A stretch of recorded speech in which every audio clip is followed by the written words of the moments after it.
Baseball, though, continues to play in the South all over the place. Just going through saying, I've been to this state, I've been to that state. Now this one, Frisco is what they have coming up. First, though, Nick, let's look back to last weekend down in Louisiana, because things started out looking really good on Friday with that 6-1 win.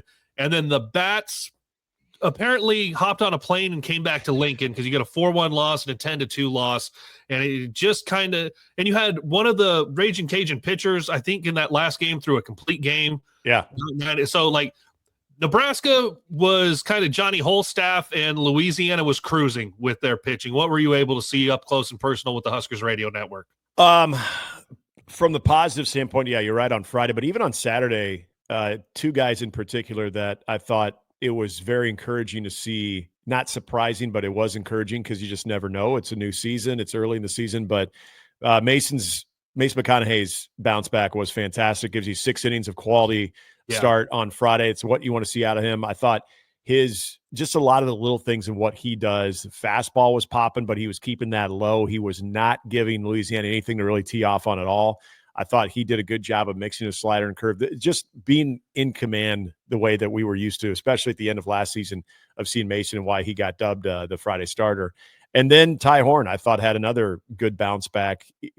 Look, they lost that first game on the Saturday doubleheader, but it wasn't Ty Horn's effort.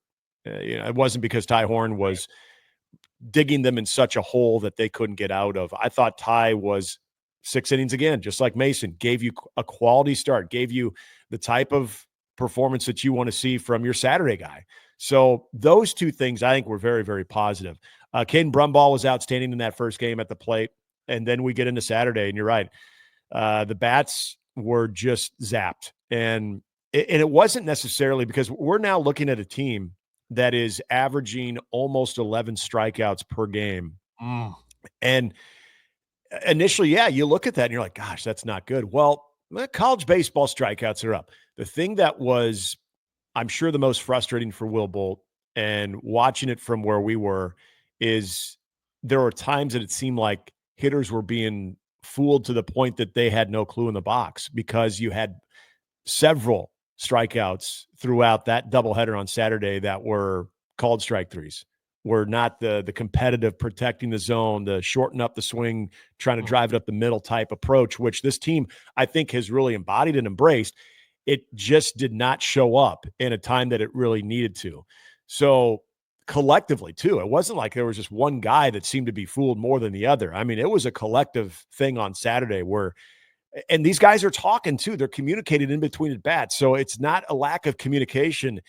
I don't know what the magic button is there, but it was just that lack of aggressiveness early in counts, but then also the inability to protect when they were down in the counts. And that was a running theme for this offense. There was one guy, though, and I've been talking to Ben this week. I won't be on the trip this week, and it'll be David and Ben. Okay. I was talking to Ben about this earlier today, that I'm curious to see, because out of all of that, and if you're Will Bolt, and we know how competitive Will is, you're looking for someone just to step up. And if that person takes advantage of that opportunity, he might get another one too.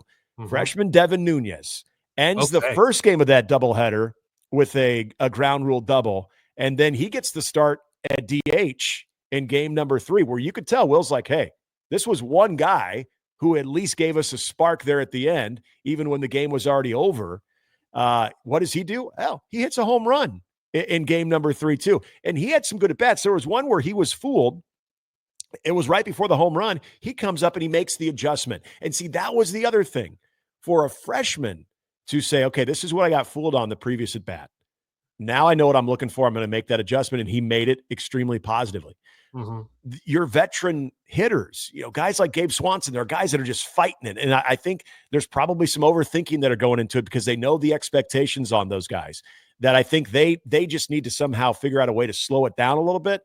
But when you see a freshman doing something like that and taking advantage of those opportunities, I wouldn't be shocked if you see him in the lineup either tomorrow night, and dare I say in that marquee matchup against LSU too, because at this point, if your offense is a little bit sporadic, well, you got to give the guys that are taking advantage of those opportunities, even if they are a freshman. And Devin Nunez put a couple of good swings on it. I like that when you have a freshman, because it can go both ways. Sometimes the freshmen can be overwhelmed, or they can be so oblivious at times, and you see it in any sport where they're just going to go out and have fun because they're a freshman. There really aren't expectations a lot of time, right? Unless you're, say, Dylan Raiola and you're the quarterback for the football team. There are times that you put out a freshman at wide receiver, and it's just like, hey, run a go route.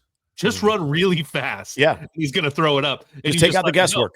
Yeah. So I like that it was you don't want to get fooled, but I like that you saw him get fooled, get beat, and say, what do I need to do differently? Yes. Immediately, which is great to see for those 18, 19-year-olds. And it is a big weekend down at the Frisco College Baseball Classic. Sam Houston on Friday, number 2 LSU Saturday, and then K-State on Sunday. Obviously, you can't look past that Sam Houston one. No. But the LSU one, Omaha just beat them this last weekend. That was big time. And K-State, last time Nebraska faced them, Jackson Brockett threw that no-hitter with the Greg Sharp patches on the hats. And guess who's getting the nod on Sunday? Jackson Brockett. Yeah. There were some people asking, is the Jackson Brockett start on Sunday indicative of anything from Will Walsh? And my answer to that would be no. Will had a tough one, not necessarily hitting the strike zone, but handling bunts. And I for a guy that has played enough college baseball to play in different conditions, I don't want to alibi it for him because he wouldn't want me to do that. And I know Will Bolt wouldn't want me to do that either. But the conditions were not ideal. And Louisiana knew it. And I give Matt Deggs a lot of credit for, after Will Walsh had a struggle on the first bunt attempt, which was the situation called for it, Louisiana was trying to be aggressive and give him credit. They did it effectively. Will Walsh coming off the mound, who should have never attempted to throw a guy out at first after he actually fielded the bunt. When he airmails that into right field foul territory, you could tell, I think anybody, it's in your head a little bit. You're on the road. It's a rubber match type of game. So what do again? They bunt again and again and again. And they did it on Drew Christo too. It was tough to field the bunt. It was tough, but that was what you should be doing. Just try to generate some offense that way when you got runners on. Unfortunately for Nebraska, they weren't getting runners on, so they couldn't really necessarily put themselves in that position. Right. But Will Walsh is still a strike throwing machine. He's still a guy that if he's not the Sunday guy, then I think you have a pretty quality guy on the midweek, which we know that was a big problem last year for Nebraska as well. Probably kept them from being in the hosting conversation because of that midweek record. This is the way I kind of assumed we would eventually get to on a traditional 3-game series, is that I still thought Jackson Brockett had a little bit of the edge over Will Walsh. The only reason he didn't start game 3 in this series is because, remember, he had to throw Monday against GCU. So it's a quicker turnaround than what you would normally get with that full week rest. So I thought if he gets the full week rest when they have that first opportunity to do so, it wouldn't shock me to see Jackson Brockett as that game 3 or as that Sunday guy. So now the situation for Jackson is you don't relinquish that because Will Walsh is more than capable of being your number 3 or being your Sunday starter as well. And then so whoever isn't, and it'd be great if it doesn't go back to Will Walsh, because that means Jackson has taken this opportunity and he's run with it. He's taken the 3 spot and he's run with it. Because as you know, Caleb, that is an extremely important spot to have, because you might be the guy that they're calling on to win a series, as opposed to, hey, you're the game 3 guy, but we already won the series in game 2. You might be that guy that needs to go out and win that series because it's the rubber match. If Jackson Brockett does not relinquish that, that's a great thing for this team because, like I said earlier, Jackson is nailed it down, but also you've got a very experienced arm in Will Walsh that can be your Tuesday or your Wednesday guy. And I think that's the bigger part in this, because think about the last couple of years, how poorly those midweek games have gone for Nebraska.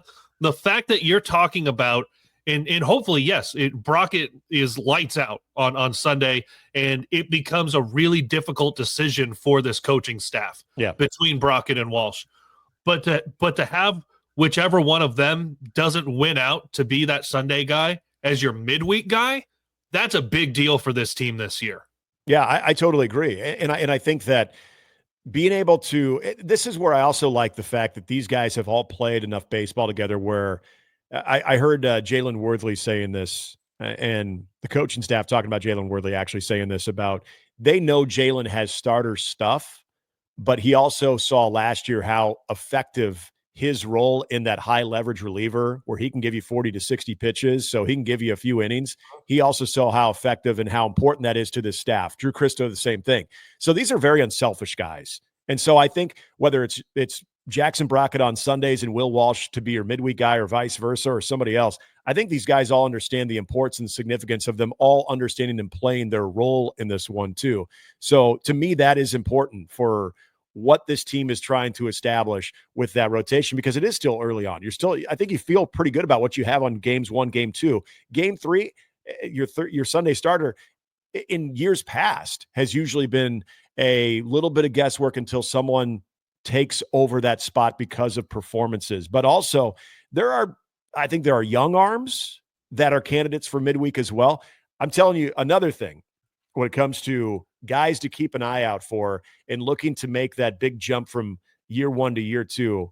Carson Yassa, who's got some big time stuff. Big dude. He was touching 96 a couple of times as well. He can get up to 99. If he is doing the Rob Childress mastering the vanilla mindset of strike 1, strike 2, and your first 2 pitches having that 1-2, 0-2 count as opposed to that 2-1 or 2-0 count. If he can really tap into that, there's another guy that's in a very electric arm. And then 2 freshmen that I've been so impressed with in their appearances so far. And mind you, it's still early in the season, but they just go in and throw strikes. Price Bender and Colin Novacek. Those guys have, and especially Price Bender with the different arm slots going side and submarine. He's creative with the way that he approaches hitters. Those are 2 guys that wouldn't be shocked as we get into April. They're going to be some big arms out of the pen. 3 games over the next 3 days. Sam Houston, LSU, K-State. If you want to watch those, you got to pay like $30-$40 on D1 baseball, or you can do like I do and pull up the Huskers app and just listen to the Huskers radio network.